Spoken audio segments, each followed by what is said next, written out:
Hi, welcome to Come to the Fire, our podcast. I'm Stacie Gilmore.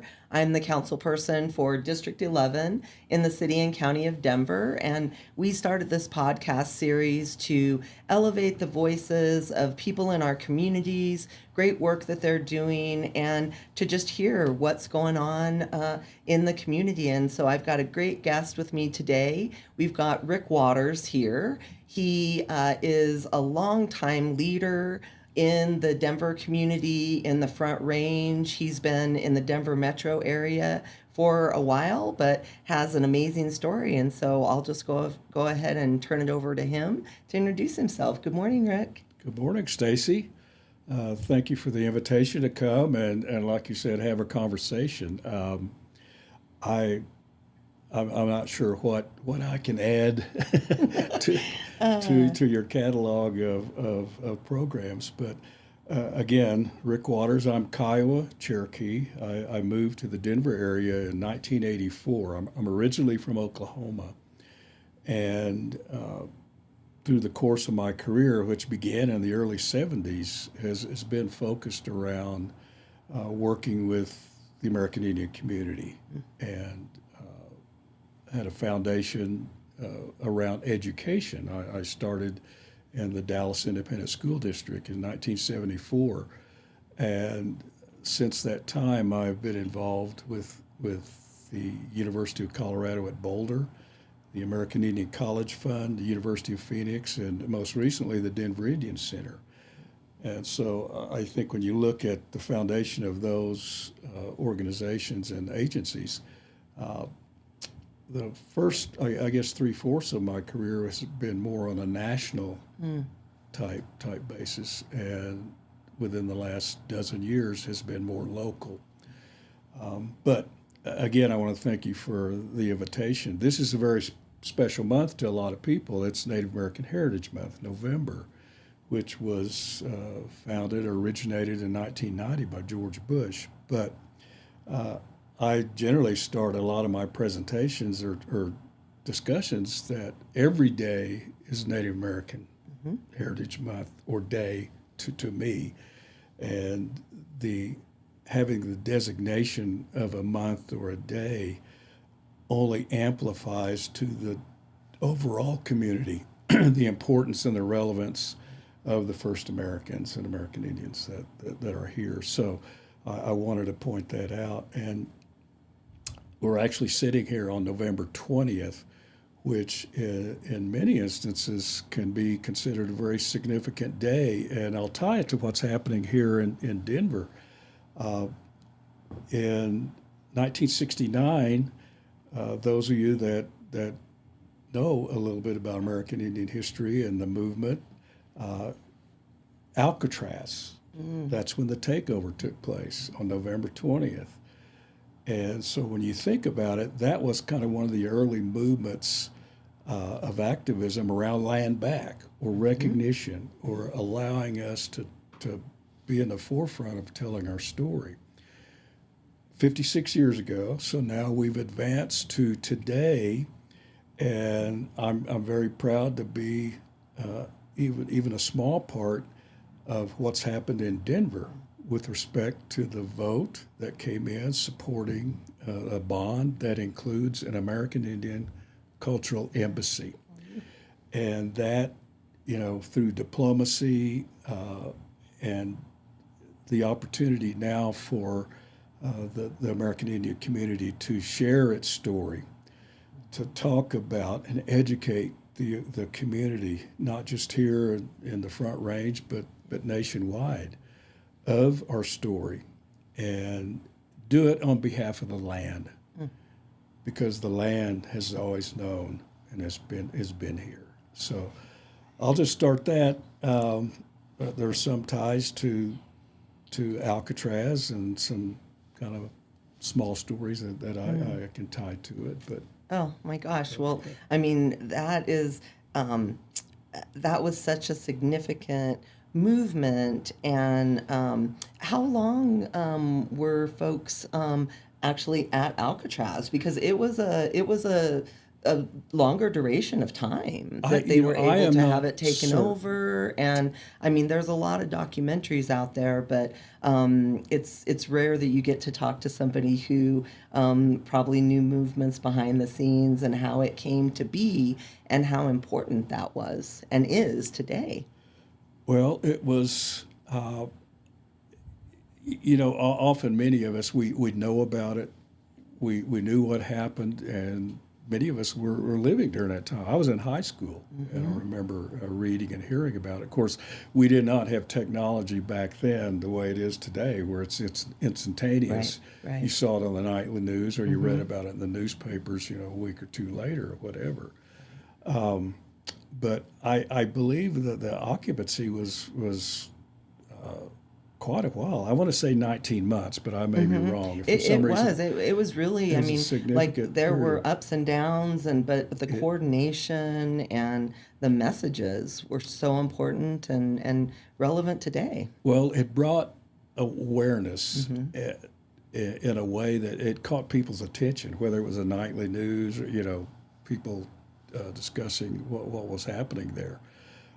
Closer to home, you know, I was working at the Denver Indian Center, and one of our frequent elders that would come in, we were visiting one day, and somehow the conversation around Alcatraz came up. She goes, "Well, I was out there during that time, during the relocation program." I said, "Oh, really?" And she said, "Yeah." She goes, "I happened to be." I said, "Did you go out on the island?" She goes, "Oh, yeah. I was with group of natives in the community, and she goes, somehow she was young, and she said, I got caught up in it and got taken out.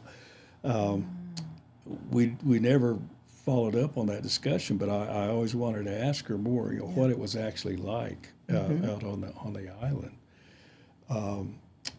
Another tie to Alcatraz that, from a personal standpoint, Wilma Mankiller, many of people know her as she was part of the relocation program with her family and was out in San Francisco.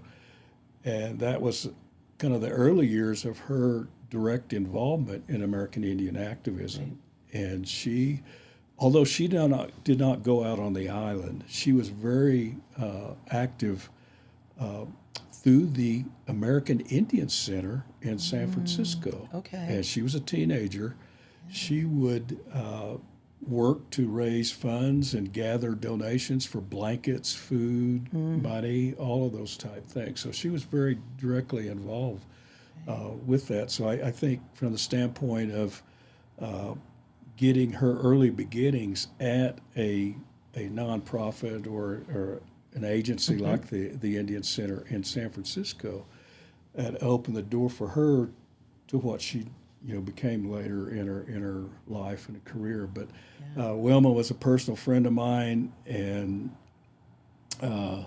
she was very, very inspirational to so many people, I think, and you know, I rightly imagine so. the mentors and the elders that she had during that time, learning, what you do to really keep community together and support them, and the hope that always is woven in to anything you're doing like that. I mean, even, you know, being scared about the government and that sort of thing, but I think of the hope that they also had during that time and what it maybe could be, or referencing to how people need support and maybe a different way of coming together, and that really represented that, I think, with you know that being a form of protest and everything. And so now you were in high school during that time, and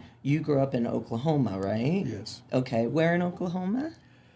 I tell people all over. Okay, yeah. My dad was well, he was with the National Guard in my early years, and then when I started grade school in the '60s, he then became a pastor within the United Methodist Church Indian Okay. Missionary Conference in Oklahoma.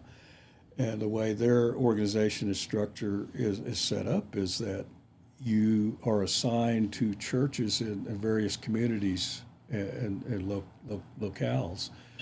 And so beginning in the fifth grade for me, we would move to different towns. Wow. And so I attended several different high schools and grade schools. Okay. So I lived in Norman.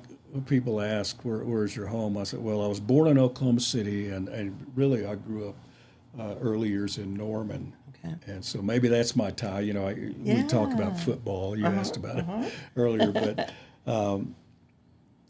Bristow, Oklahoma, Ponca City, Tulsa, Dewey, which is up, all of them in separate tribal communities. Okay. And so that from early on, it gave me a exposure and experience to different American Indian cultures. In Oklahoma, there are 39 different tribes. And so I had that living experience of not only living in different communities, Wow. and not just experiencing the American Indian aspect of it, but even social society types of issues around race and racism and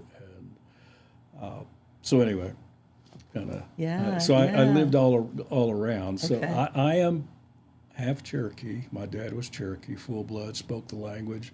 My mom was Kiowa, full blood Kiowa, spoke the language. Now the Kiowas are from the western side of Oklahoma, and the Cherokees are from the eastern Okay. side, and very different, and even though they both spoke the language, the communication, the children, we never learned it. Okay. Because Yeah. obviously I think you have to be immersed and hear it all the time to actually learn the language. I knew enough to pick up phrases and knew when they were talking about me when I'd be in a sitting on the side listening to conversations in Cherokee or Kiowa. But Oklahoma is kind of, you have the eastern tribes and the western tribes. And culturally, there are some differences, Sure. significance.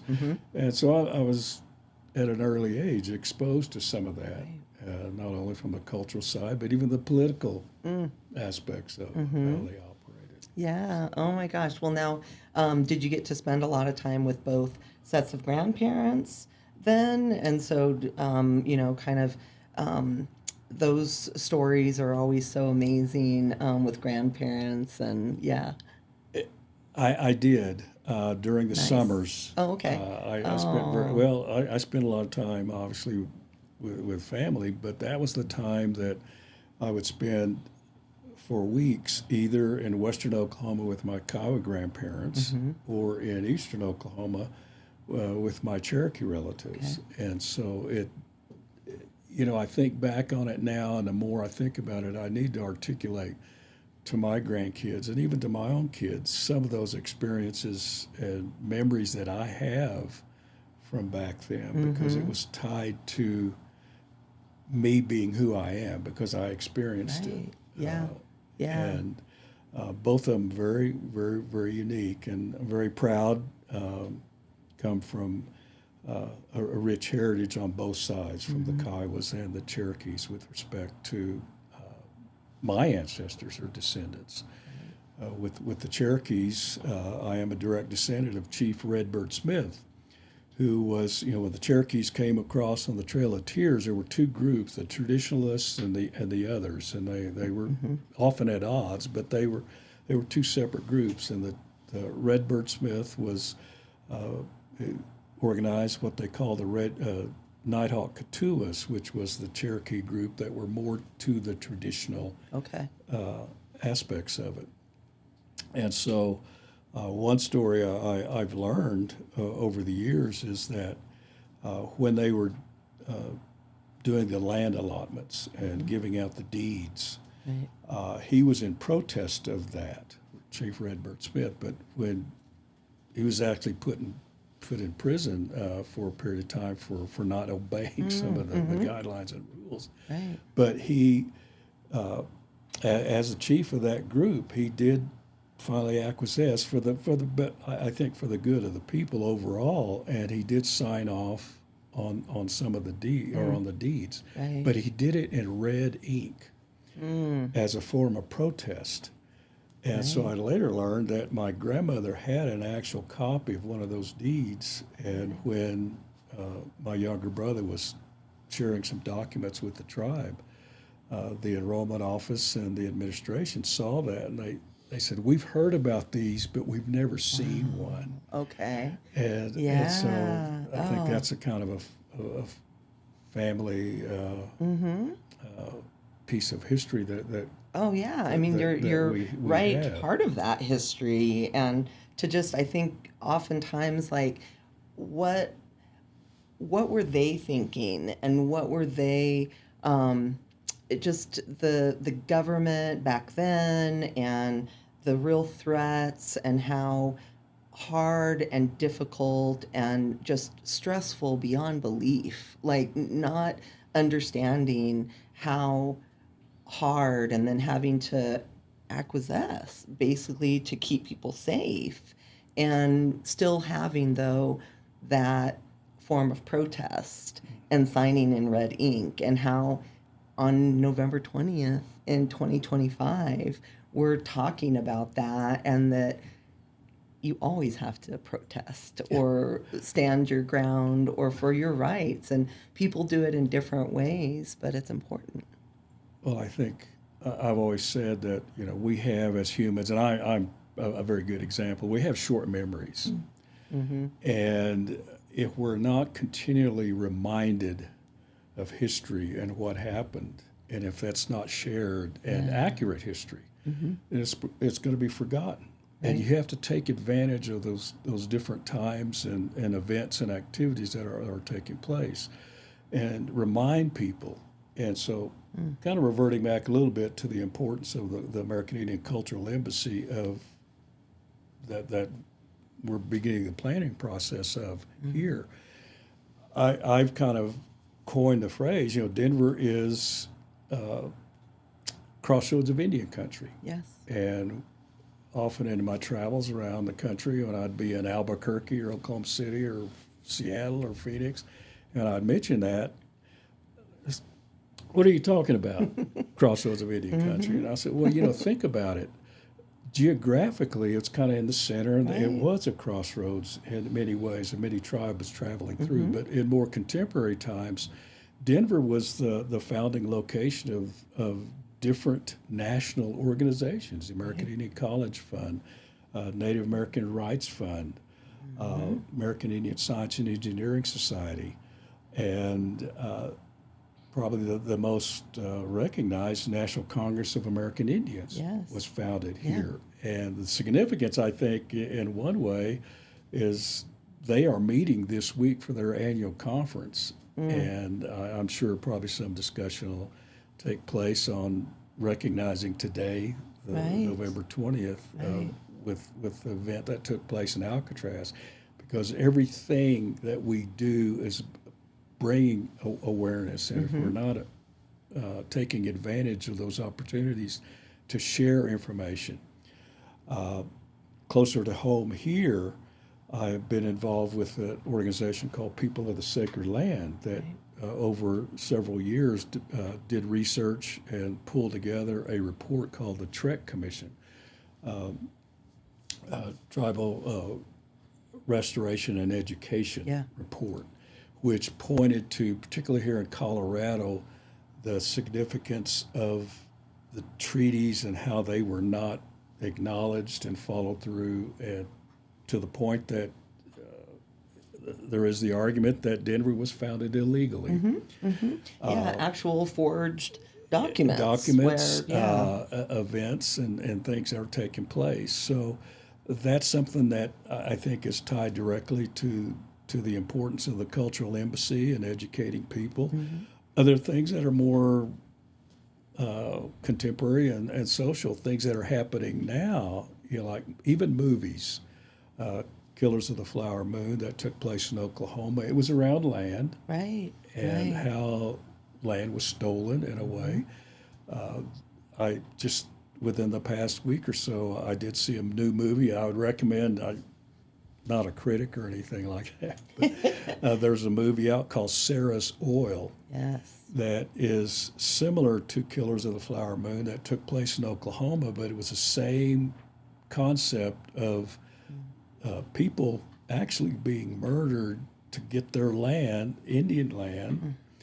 And in this case, it's unique because Sarah is a black freedman within the Creek Nation, Muskogee Creek Nation, and she had deed to land, and of course they found oil there, and they tried everything just short of killing her to take it away. Wow. But that's a part of history, that how things have happened, and if we don't really have a better understanding, history repeats itself. Oh, And always, yeah. I think those are things that we can be aware of. But Well, maybe we'll have to have you back on, and we can do a movie review of it. I hear those are kind of popular, so we can review it. But I know when your wife had mentioned to us about the movie, and that we were talking about data centers and mining and everything that goes. And if you don't share those stories, it has a tendency, history will repeat itself. And there's so much untold history that the Trek reports and people of the sacred land put forth. And I would recommend anybody watching this podcast, we'll put a link to the reports.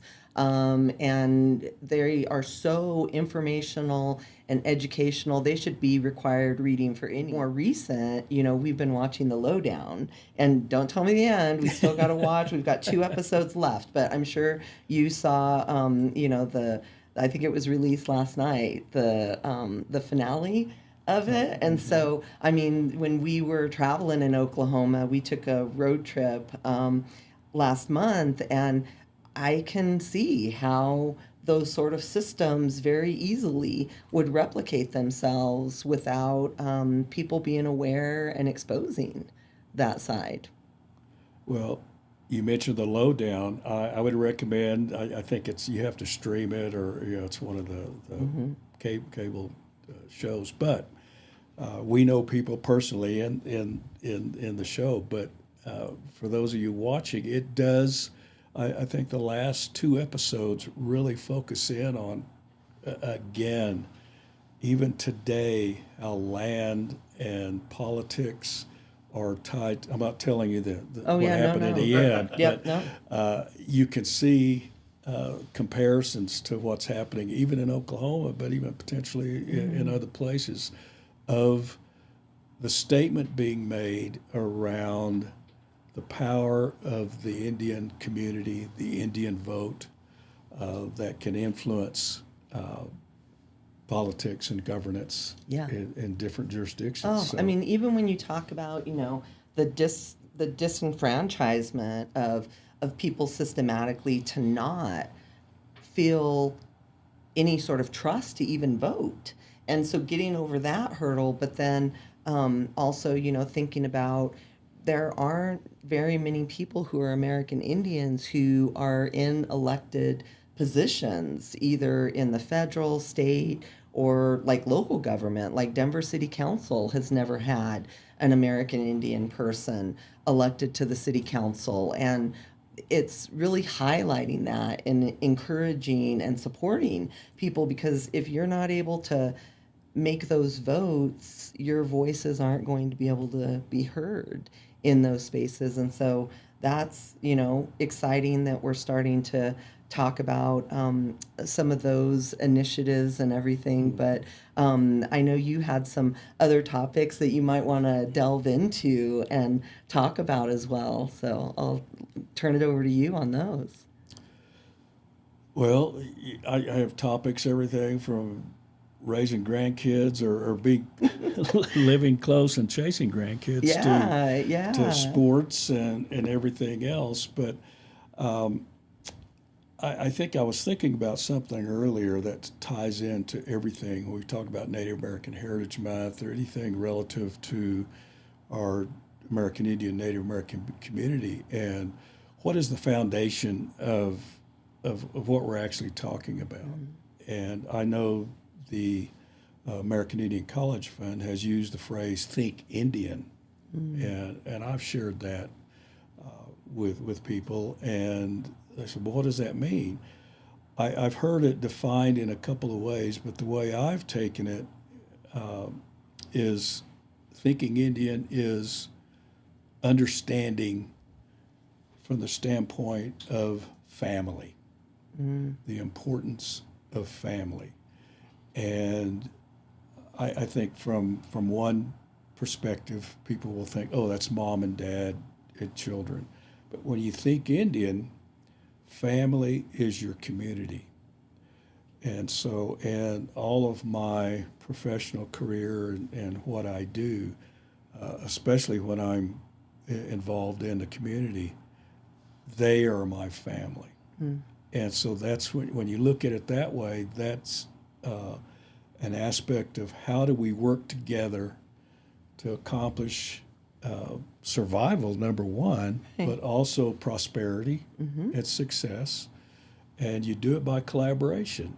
And when you look at a family dynamic, you're going to have squabbles. You know, anytime you got two people or more, you know, you're going to have those arguments. But it's how you resolve those conflicts and come to a solution. So I think whether it's here in Denver or around the country, and I've often heard comment, well, if the Indians could just get together, there's so much you could do. You know, I agree with that, and I said that about Oklahoma. I said if the Indians came together and the tribes came together in Oklahoma, they could run the state because of their economic power and numbers as well. Yeah. But with that said, I think the idea, especially for our American Indian community, to think of and go back to that value of family. And when I go and visit, for example, we go up, my family and my wife and I, we go up and visit on the Crow Reservation on a year, and have good friends there. And that in any conversation we have, it often comes up, the aspect of family and the importance of relations and who is your family and that type. So with that said, on a little bit more, you know, probably not interesting to other people, but family, I'm very proud of my family. Again, I mentioned earlier from the tribal ancestry, but my own family, my wife, she doesn't like to hear, and I'll probably get in trouble for sharing this, but she is one of the more educated, just can't get enough, has a thirst for knowledge, and reads 2 or 3 books a week. Amazing. Well, she doesn't read them now; she listens to them on her earbuds. But the point being, she has always been involved and began at an early age listening to her grandparents talk about tribal politics and activities and the importance of voting. And so at an early age, she's instilled that even in our children, the importance of civic engagement through voting. But on a more specific, I'm not, I have to phrase how I say this so I don't get too much trouble, but my wife was the first Miss Indian Oklahoma. And the role was not a powwow princess type designation. It was an ambassador of goodwill and demonstrated what we've been talking about, bringing about awareness of the American Indian culture and understanding. And that was her role during her reign in the very early 70s.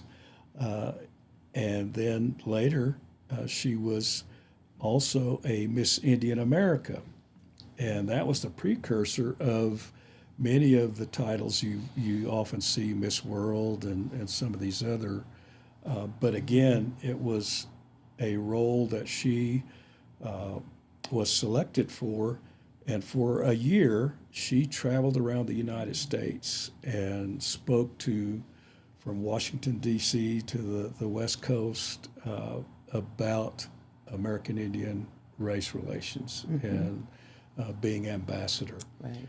And the Miss Indian America is no longer an organization as such, and she's part of a group now of former Miss Indian Americans that are bringing about the awareness of what happened in the early 50s Okay. in Wyoming and Montana, because that was probably, you hear about the 60s with the African American and the Black Civil Rights Movement.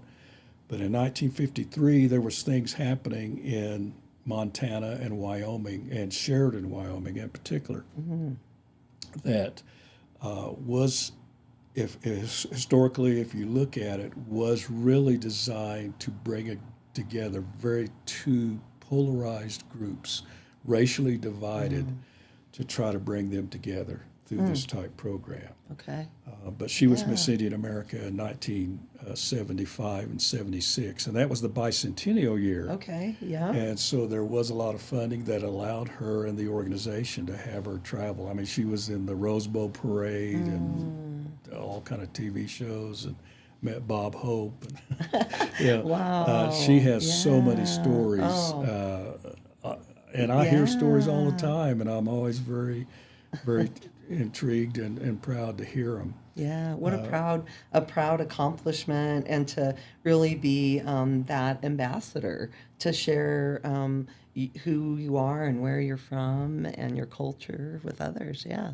She, her mother was one of the first female graduates, American Indian graduates from the University of Oklahoma.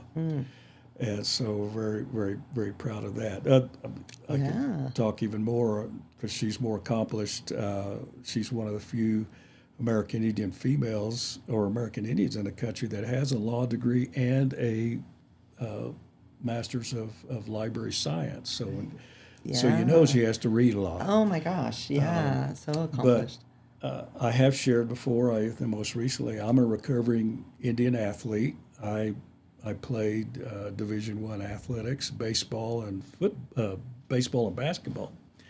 I played all three in high school, but I only say that because I tell people my management style is around athletics and team orientation, and all for the purpose of working together for a common goal, whether it's to score points or cross the goal line or you have to work together and use all the skill sets and everything and bring it together. And you have a coach and you have the different players with their abilities. And I see that to some degree in my children and my grandchildren now. Yeah. I went to a movie showing the other night in Boulder, and it was around art.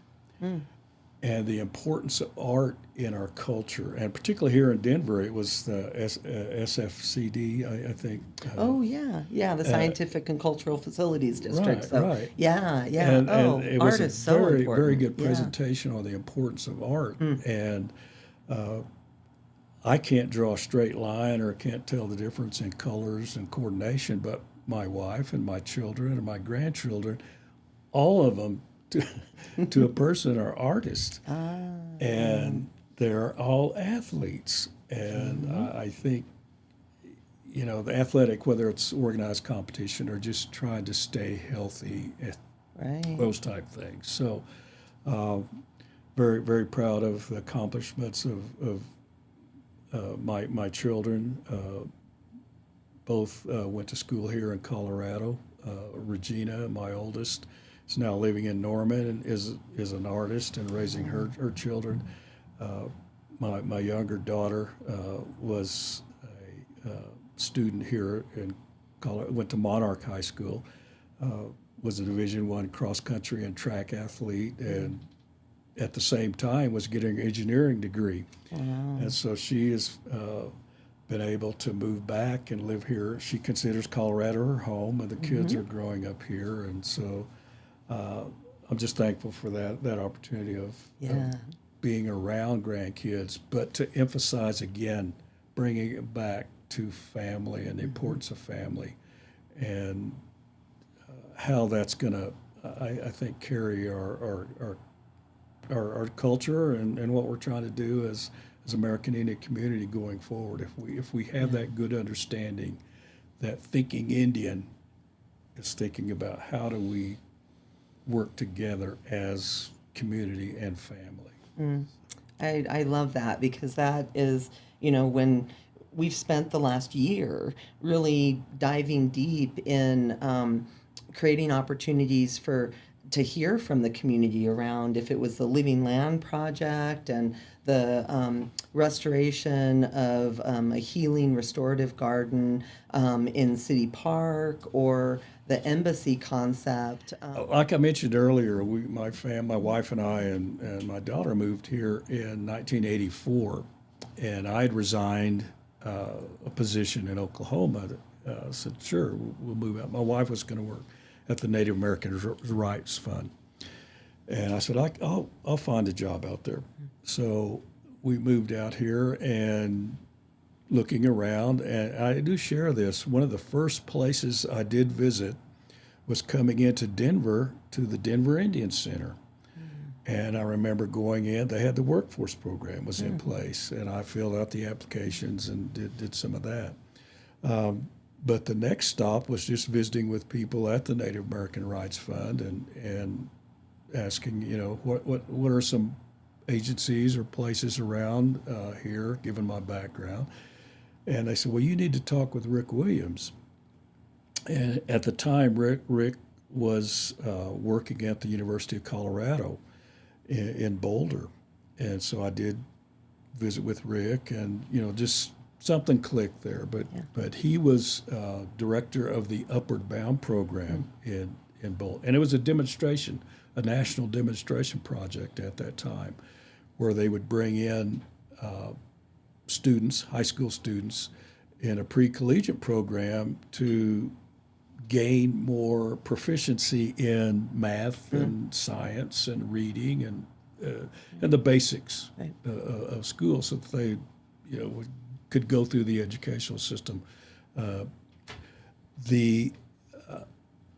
So he said, well, I really don't have anything right now. That was that first summer we were here, and he said, I could use a van driver or an activity person. So that was actually my first job here in Colorado, was driving a van for Upward Bound, and then a teacher assistant.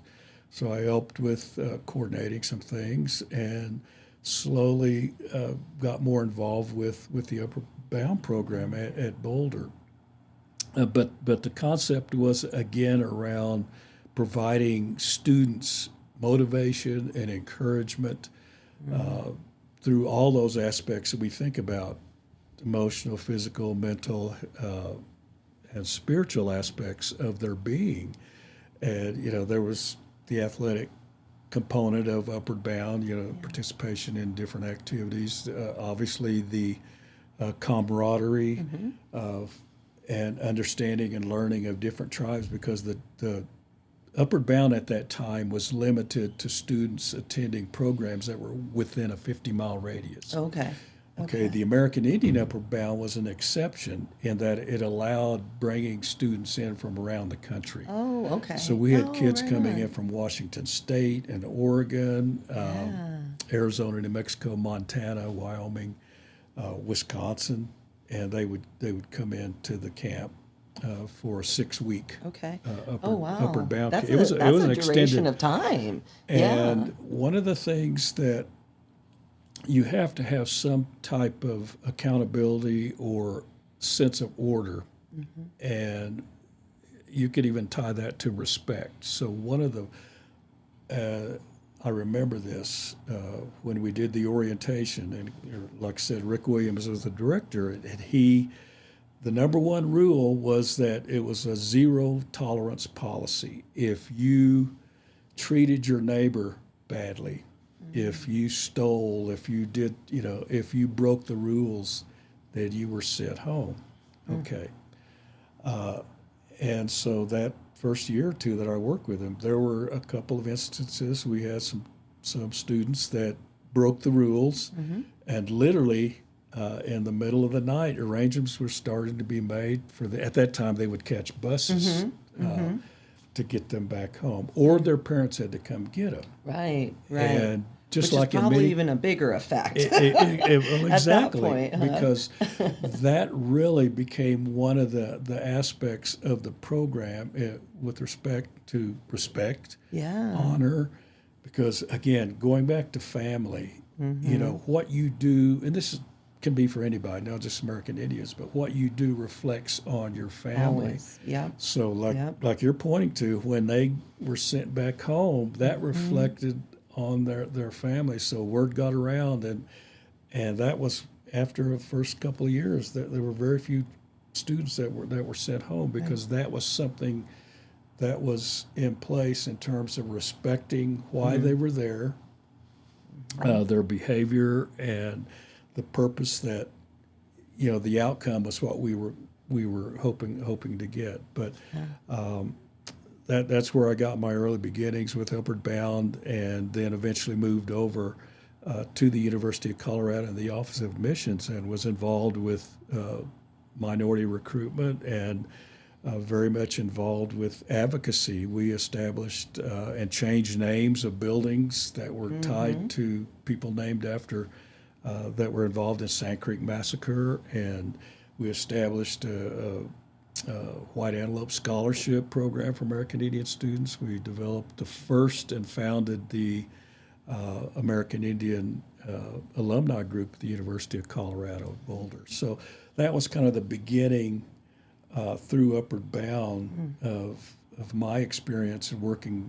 very directly with the American Indian community, and especially in interaction with tribes from around the country. That gave me an opportunity of learning a little bit more about other tribes and their beliefs and values. And but the one thing that comes, regardless of the differences in cultural beliefs, values, governance, that one inherent aspect of all tribes is that respect and family orientation. And you hear at different times people say, well, I'm not wealthy in money or tangible things, but I'm wealthy in family. Right. And that's one thing you'll hear from almost every tribe or tribal member, that education, I think, and not book learning, but it's understanding, and have an understanding of what happened, what is happening, and what can happen. Okay. What the Trek report revealed was the detail in what was happening back then with the taking of land and the treatment of tribes and all of that through the processes that you mentioned earlier. The fraudulent use of treaties and the corruption, I guess, in a government that went to the highest offices in the land. Yeah. For sure. All the way down to the land agents or reservation agents. Which we still see today. Maybe you can still see that happening today. But some of the research that was discovered, I've heard comments from people that have read it that teach Indian studies at universities. We didn't know that.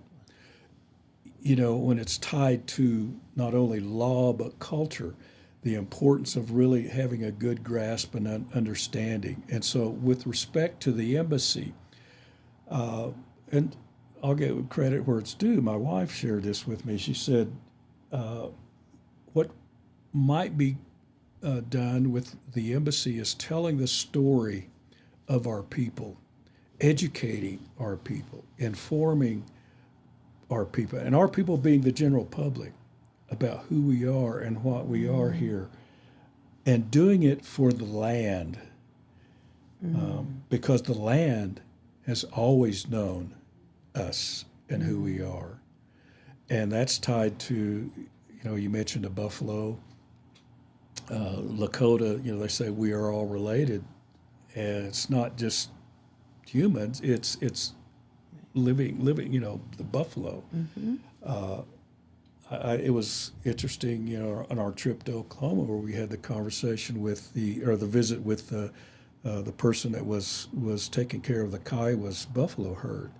and he was sharing how just being around the buffalo had helped transform his own direction in life.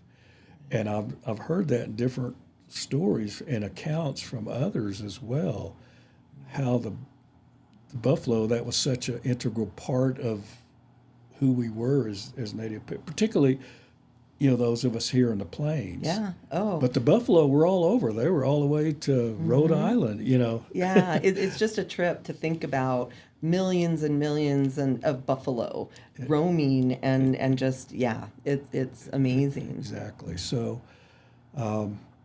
with respect to the embassy, that's what I see it as, an opportunity of number one, bringing that spotlight to a degree on a group of people that have been overlooked and minimized over the years. You see it in the mascot issues and those kind of things, to bring about a more enlightened awareness about who we are here. Now, in terms of the concept of working with those tribes that historically had a presence here, a more recent, Exactly. I say recent, but from the 1800s, late 1700s on, those tribes that were forcibly removed. Exactly. I think those tribes being able to come back and established that government to government, nation to nation relationship with Denver and the state of Colorado and other jurisdictions, and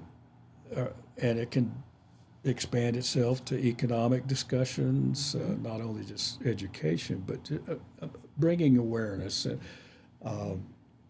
there was a group called Illuminative that did a study several years ago that pointed out, and I'll say the word ignorance, but I'm not talking directly, or maybe I'm using the wrong term, but it said that if the more information, what they learned is the more information people had, accurate, factual information about American Indians, the better understanding they had on those topics around land, the mascots, water rights, culture, religion, those type things. So it's learning, and I think that's just a inherent human trait. The more we know about something, and hopefully we're discerning, we can then make choices that will be, benefit everybody and not just individually. Yeah. When you think about the land, we all are a part of the land, and we're all going to go back to the land. And you've heard the term Mother Earth, and literally when you think about, you mentioned extraction, whether it's oil and gas or minerals or whatever like that, you're taking from. And when you take, that's counter to one of the inherent cultural values of most Indian tribes is not taking, but giving. Okay. What are we doing in terms of giving? It's obvious with the taking of oil and gas and that kind of thing. So I'm simplifying this again, but think of it as our own bodies. When you lose your blood, whether it's from the land standpoint, when you pollute the water, you pull the oil and gas out, and you do whatever. What are you doing to weaken or diminish the body? And are we weakening and diminishing Mother Earth, so to speak? Okay, so how do you mitigate that to some respect when you think about when people give of their blood for the purpose of helping others through plasma and whatever?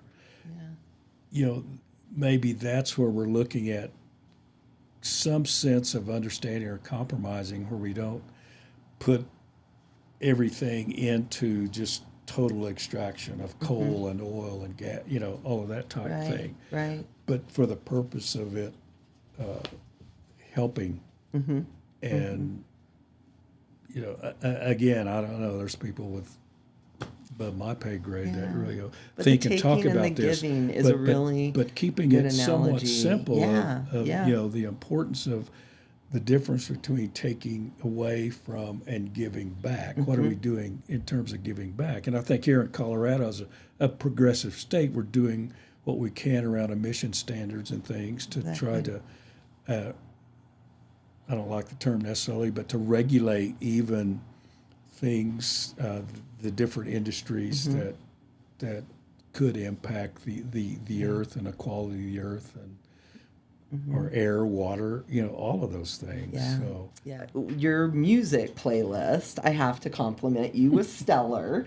It was really awesome. And then you had shared with me a story that we were driving through Oklahoma City, I think, and you're like, I think I went to an education conference here, and have you heard of this band Redbone played? So I want you to tell folks a little bit about that conference that you went to, and were you an attendee there or a chaperone or yeah. well, Redbone, they've kind of had their music as well, better said, has kind of made a comeback.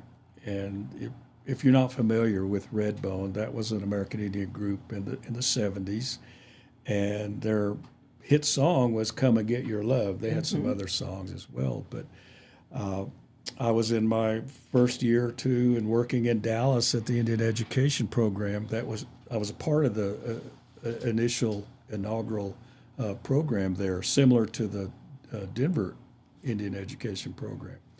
But the National Indian Education Conference was being held in Oklahoma City, and I was attending that. And Redbone was the entertainment. They had a concert there, and so that happened to be the year my wife, and we had just begun dating. My wife was Miss Indian America, so she was invited backstage, and I accompanied her, and we went backstage to meet with Redbone. Fast forward to a couple of years ago in 2019, when working at the Denver Indian Center in collaboration with Southwest SWIC, the community organization. Oh, yeah. And we came together and we were looking at what could we do to have an event and host a concert, maybe art show, to raise awareness, number one, but also potentially funding. And Levitt Pavilion was in the discussion, and they provided the venue. But we started the first in 2019, and we call it Native American Celebration or Crossroads of Indian Country. I can't remember the exact title we called it, but we were looking for the lead performer group, and I just kind of offhand said, "Yeah, how about Redbone?" Yeah. I didn't even know if they were still together or not. Because they were old guys, Because I'm old. And, so anyway, we narrowed it down to Buffy St. Marie or Redbone, and the little group committee, we decided on Redbone. So we invited them, and they came, and we had the concert out at Levitt Pavilion. Wow, awesome. And then the next year we were planning, and that's when COVID hit. Oh. Now, Levitt, in their memory, kept that idea alive, and so they've kept that concert idea going for the last several years. Okay. And so each September or August, they've hosted. Yeah, I think I remember seeing something on social media about it. And it's growing. It's been growing every year, so that may grow into wonderful. something very, very recognizable and prominent for Denver. But Yeah, it did begin. Wow.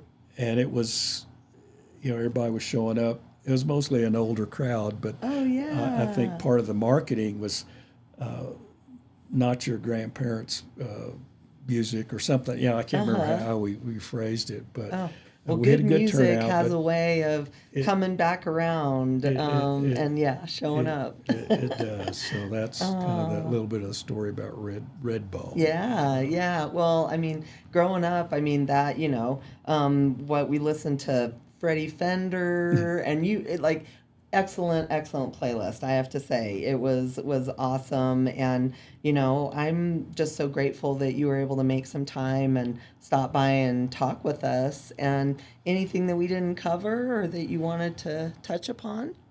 Well, I'll say go Sooners and go Broncos.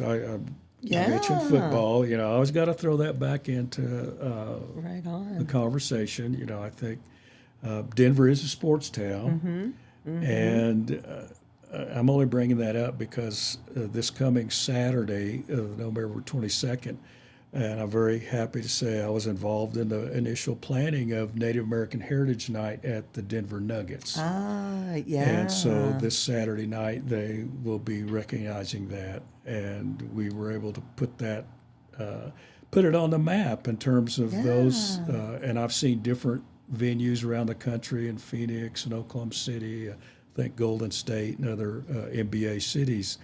But I think the Denver Native Recognition Night is probably second to none, and I feel very proud to have been a part of that in the beginning of it.